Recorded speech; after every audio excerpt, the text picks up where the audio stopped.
Halo semua, balik lagi di channel gua Hardige.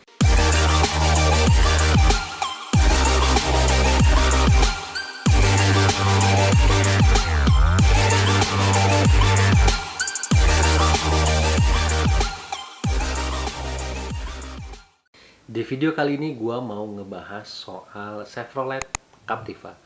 Kenapa tiba-tiba gua lagi pengen banget ngebahas soal Chevrolet Captiva ini?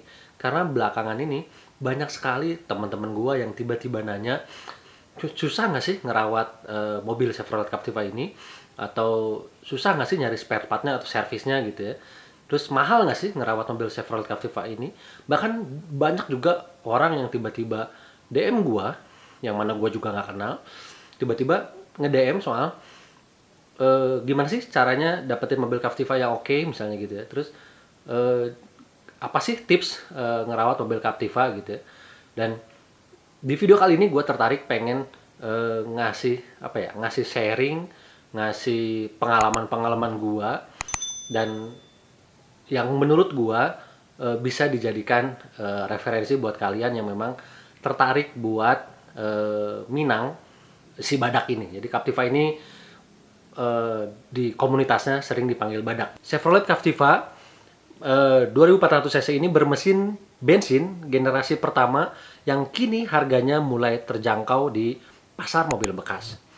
Berdasarkan beberapa sumber, harga Captiva berkisaran antara 100 jutaan sampai 140 jutaan. Yang jelas ini memang tergantung tahunnya tahun berapa ya, tergantung seberapa muda mobil Captiva tersebut gitu ya. Jika kamu berniat meminang mobil ini, ada beberapa hal yang harus diperhatikan agar tidak kecewa mendapatkan unit yang bermasalah. Sedikit gua jelasin soal Captiva ini. Jadi Chevrolet Captiva merupakan city SUV 7-seater yang cukup diminati karena tenaganya yang buas, terutama untuk varian dieselnya. Chevrolet Captiva adalah mobil berjenis crossover SUV produk dari General Motors Korea Selatan, yakni GM Daewoo. Merek Chevrolet Captiva juga digunakan di Eropa, Timur Tengah, India, dan Asia Tenggara. GM Indonesia sebagai salah satu merek yang sudah lama berkecimpung di tanah air berhasil memperkenalkan Captiva pada masyarakat Indonesia pada tahun 2007. Secara dimensi, mobil ini berada di antara kelas SUV besutan Jepang lainnya yang laris manis di pasaran seperti Pajero Sport, Fortuner, X-Trail, dan Honda CR-V.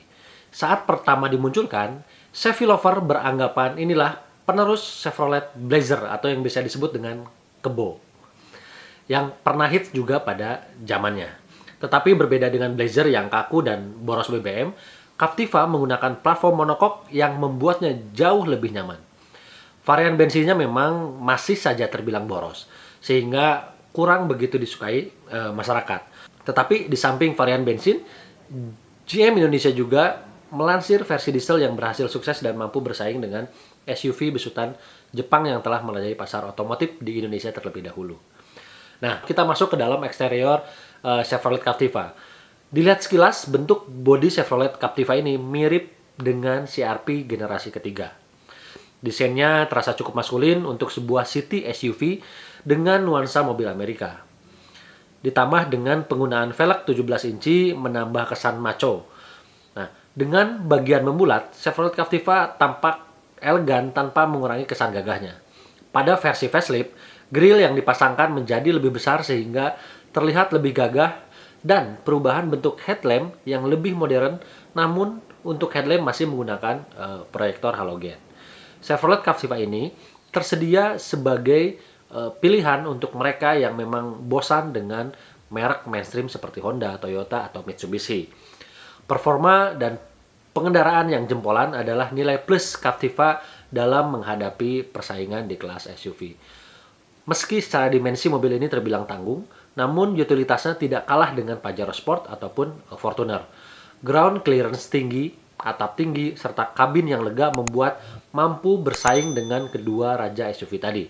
Sedang platform monokok yang nyaman dan kabin yang senyap harus diakui memiliki nilai lebih dibandingkan compact SUV seperti Honda CR-V, Mazda CX-5, dan X-Trail. Interior yang diusung Chevrolet Captiva didominasi dengan warna hitam dengan aksen silver di beberapa bagian.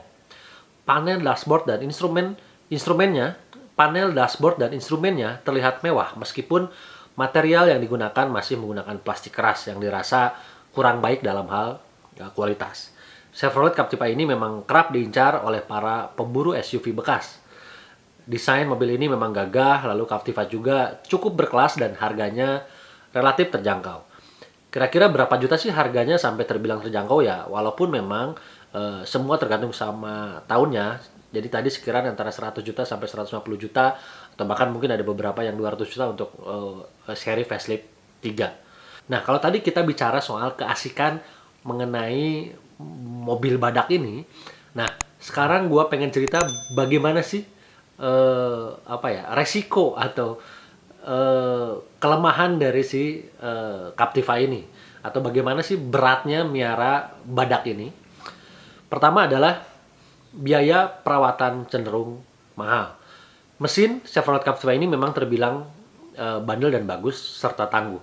Namun ingat loh, ini bukan mobil Jepang. Harga bekasnya yang terdepresiasi juga disebabkan karena hal ini memang sudah dikenal bahwa mobil yang satu ini biaya perawatannya mahal, on the real-nya juga mahal. Biaya untuk mengganti komponen atau spare part mesin Chevrolet Captiva bisa dibilang cukup mahal. Hal ini akan membuat pengguna mobil ini gigit jari saat ada spare part yang rusak. Kenapa? Karena ya jelas akan menguras habis isi dompet setelah melakukan pergantian spare part. Pembentukan berbagai komunitas Captiva menjadi wadah saling sharing atau saling berbagi pengalaman seputar merawat si badak ini. Nah, yang kedua adalah resale value bisa anjlok parah. Ibarat beli saham gorengan, resale value mobil ini juga bisa terjun payung. Bayangkan saja kalau kamu membeli mobil bekas non Jepang yang resale value-nya sudah rendah, lalu kamu jual mobil ini dalam kondisi tangan ketiga, otomatis harganya rusak. Nah, jika kamu tertarik beli mobil ini, pakailah dalam jangka waktu yang lama. Karena kalau beli sekarang, lantas dijual tahun depan, ya jelas kamu akan rugi. Nah, itu kira-kira analisa gua soal Chevrolet Captiva. Jadi kalau ada pertanyaan, worth it nggak sih minang Chevrolet Captiva di tahun-tahun sekarang ini? Kalau memang lu yang cari kenyamanan dan siap dengan hal-hal yang cukup memberatkan dalam meminang badak ini, ya masih worth it lah kalau menurut gua. Karena jujur nyaman banget untuk city SUV tadi. Asal benar-benar harus bisa memilih dalam mencari mobil badak yang second. Karena kalian harus benar-benar bisa memastikan bahwa mobil tersebut adalah mobil yang masih dalam kondisi baik. Karena jelas kalau dalam kondisi tidak baik itu jelas akan merusak kantong kalian dalam melakukan servisnya. Gabunglah ke dalam komunitas mobil Chevrolet Captiva ini. Jujur kalau gua gabung di 3C Captiva Chevy Club, dan itu sangat membantu gua dalam memiara badak ini, karena kita dapat banyak ilmu, banyak dapat pencerahan, banyak banget dapat jaringan, terutama untuk mendapatkan spare part yang memang sulit didapatkan oleh kita sebagai pemilik badak, khususnya pemilik badak yang tahun-tahun lama. Itulah review singkat gua atau sharing gua terkait mobil Chevrolet Captiva ini. Mudah-mudahan bisa memberikan pencerahan, pertimbangan buat kalian yang memang mencari mobil Chevrolet Captiva di tahun-tahun sekarang. Oke, thank you for watching. Jangan lupa buat subscribe, like, komen, dan share channel Hardy G. Thank you, bye.